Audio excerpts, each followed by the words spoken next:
Beijing has just made a move that will reshape the global financial playing field for years. If this slips past your radar, there may come a moment when you look back and ask how the rules changed so dramatically, without anyone laying it out clearly. Because what just happened is the scenario US officials have worried about for a long time. China has accelerated its exit from America, IS debt.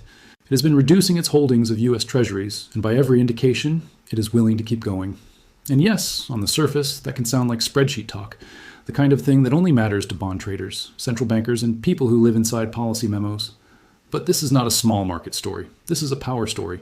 It touches the cost of borrowing in the United States, the durability of the dollar's privileged role, and, ultimately, your wages, your savings, and your purchasing power, whether you follow macroeconomics or not.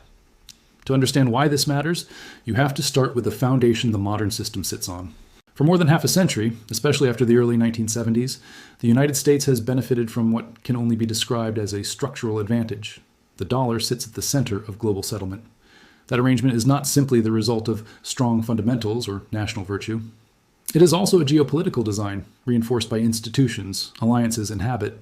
It has allowed the US to run large deficits for long stretches of time, financing consumption and government spending in ways that would punish almost any other country. Here's the basic mechanism. The US issues dollars. Because dollars are used widely in global trade and finance, foreign governments and foreign institutions need them. They hold them as reserves. They use them to buy commodities. They store them as a kind of insurance policy in a volatile world. And because that demand exists, the US can issue debt in its own currency at scale, then find buyers abroad. If you want an analogy, imagine a neighborhood where one household prints the vouchers everyone else is required to use. That household can overextend itself for longer than anyone else because the system is built to absorb its paper. The problem is obvious. The moment a major participant starts refusing the vouchers, the entire dynamic changes. That is the core of what's happening now. China, after decades of recycling dollar surpluses back into US government bonds, has been shrinking that exposure. At one point, Chinese Treasury holdings were well above $1 trillion, meaning Beijing was one of Washington's most important external lenders. Those holdings have fallen substantially from that peak, and recent reporting has highlighted levels not seen in many years in at least some monthly snapshots. In plain terms, a major pillar of foreign demand for US debt has been weakening. And that raises the question people always ask, why would China ever fund the United States in the first place? Especially if Washington is considered its primary strategic rival. The conventional answer is the symbiosis story.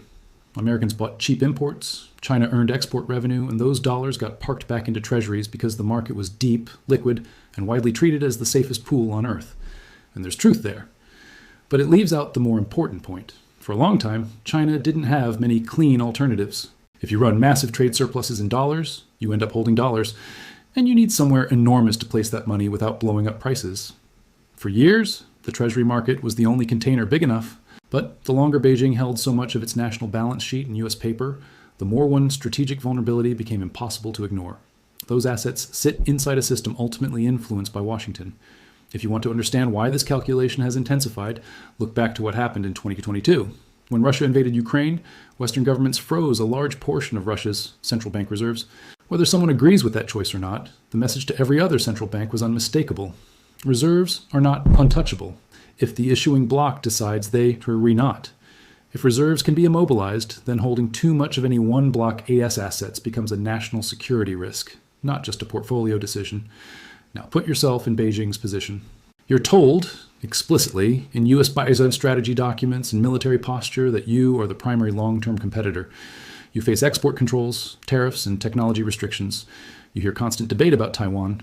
And at the same time, you have hundreds of billions, once more than $1 trillion, parked in instruments tied to the US financial system. From a risk management perspective, that's an exposure you reduce, not increase. So China's strategy has been to diversify. Fewer treasuries, more non-dollar trade settlement where possible, and more emphasis on assets that are harder to seize or politically block. Right, this is not happening in a vacuum. Other countries have been adjusting too. Some have reduced treasury exposure for their own reasons. Currency management, domestic liquidity needs, or geopolitical hedging. Some major commodity exporters have shown more openness to non-dollar settlement mechanisms than in the past. Meanwhile, central banks have been strong buyers of gold in recent years, which fits the same logic. Gold is outside any one government's ledger and harder to weaponize. And before the defenders of the status quo jump in, let's address the standard rebuttals. They will tell you, there's no replacement for the dollar. Or, if China sells, it hurts itself. Or, The Treasury market is too big to fail. Someone will always step in. Those arguments sound comforting, but they weaken under scrutiny. First, no alternative is not the same as no competition.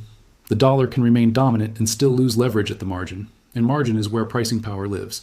A system doesn't have to collapse to become more expensive and more fragile. Second, yes, if China dumped everything overnight, it would crater bond prices and damage its own remaining holdings.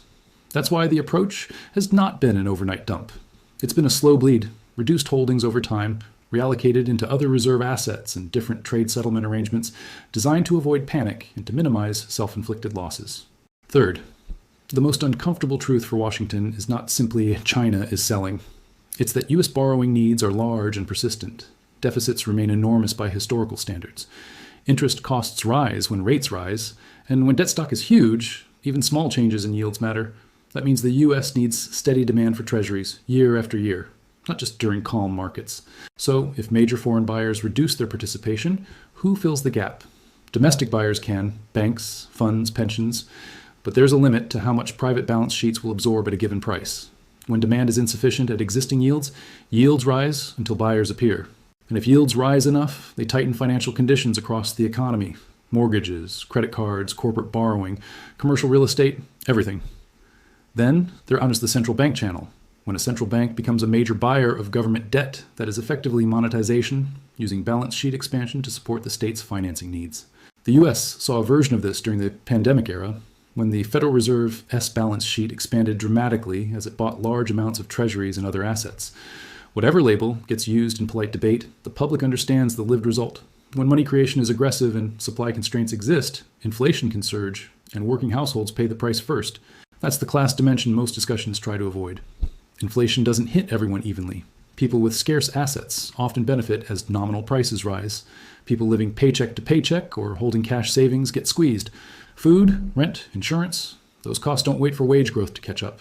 So when someone asks, why should an ordinary person care if China is trimming Treasury holdings? The answer is simple. It pressures the math of U.S. financing.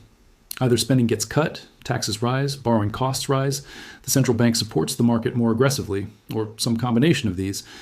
None of those options are painless, and pretending otherwise is what got us here. But this isn't only about interest rates and inflation. It's also about geopolitical power. The dollar system has underwritten American influence since World War II, and especially since the 1970s. It's not just a medium of exchange, it's a strategic tool. Sanctions are effective because the plumbing runs through dollar channels. Military reach is easier to finance when borrowing is cheap and global demand is steady. If the dollar's centrality erodes, even gradually, America's ability to project power becomes more constrained. Now, it's true that China has serious domestic problems, property stress, demographic headwinds, uneven growth, internal debt burdens, but that's not the point. The point is that global finance is moving from a single center system toward a more diversified arrangement, not because one country is perfect, but because many countries want optionality. They want fewer single points of failure. That's why discussions around currency blocks, regional settlement systems, and alternative payment rails keep expanding. That's why trade invoicing in local currencies, still limited in many places, keeps showing incremental growth. Each step by itself looks small. Together, they describe a direction.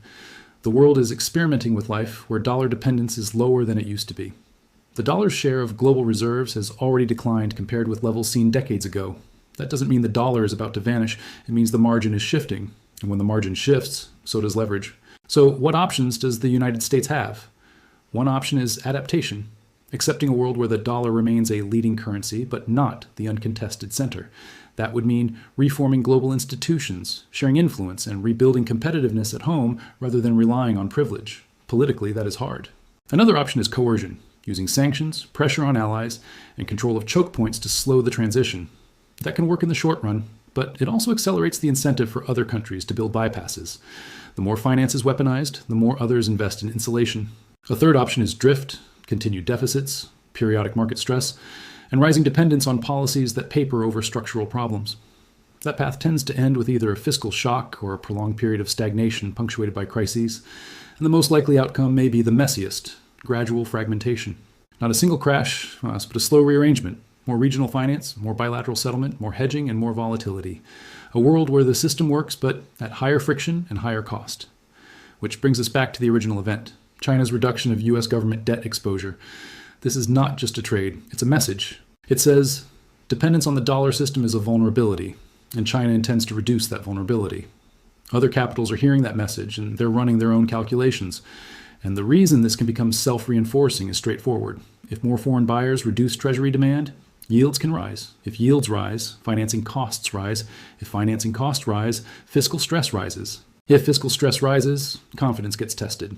And once confidence is tested, hedging accelerates. So what does this mean for the person watching at home? It means the era when America could run enormous imbalances with minimal apparent penalty is becoming less stable. If the dollar weakens, imports cost more. If rates rise, debt service crowds out other spending. If fiscal pressure grows, political conflict over budgets intensifies. If the global system fractures, supply chains become less reliable and economic shocks become more frequent. None of this is destiny, but it is direction. And what's most frustrating is that this wasn't some surprise attack. Economists have warned for years that you can finance persistent deficits indefinitely without consequences, especially if you rely on the continued goodwill of competitors and allies to fund them. Privilege is not a law of nature, it's a relationship, and relationships change. That's where we are now, watching a long-running structure begin to shift, not overnight, but in a way that will be obvious and high.